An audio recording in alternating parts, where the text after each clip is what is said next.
This is the Thayer Podcast for Thursday, October 17th, 2024. This time we're talking about Donald Trump. He's a good-looking guy, excellent condition for his age.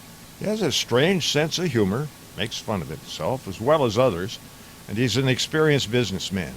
1974 to present, he amassed 391 entities bearing the Trump name, including the Grand Hyatt, Trump Place, Trump Tower, and 40 Wall Street.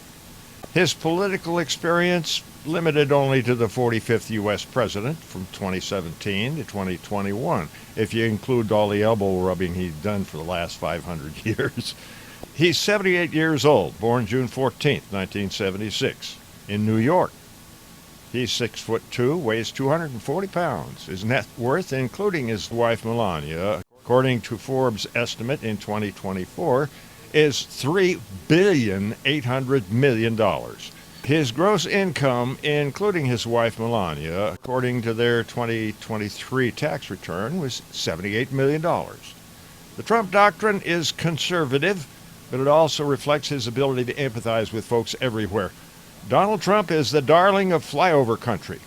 I like him, and millions of others do too, because he speaks American. The guy can wade into a construction site and rub elbows with the crustiest of the iron workers, teamsters like him, and so do farmers and ranchers. By the same token, he has no problem communicating with the muckety-mucks at the highest levels of business and government, both here and around the world. He tells some pretty big whoppers when he's out there on the stump, but the policies he promotes promise to bring back the prosperity of the USA when he was number 45. He gloats about the highest percentage of employment in half a century, the lowest inflation ever, American energy independence, and he makes no bones about spreading peace the way Ronald Reagan did, through strength. Today, Trump is still full of blarney and insults, and he blusters and exaggerates as much as he ever did.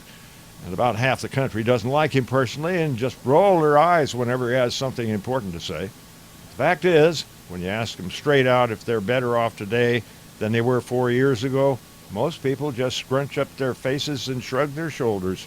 Nobody warms up a crowd quite like Donald Trump when he says things like, I'm very highly educated. I know words. I have the best words. But there's no better word than stupid. Right? There is none. There is none. And the crowd just goes nuts. They all know the dude is the real McCoy. While you're working out how you're going to deal with the principles in this year's election cycle, please remember the words of poet William Ernest Henley, who wrote, "It matters not how strait the gate, how charged with punishment the scroll. I am the master of my fate. I am the captain of my soul."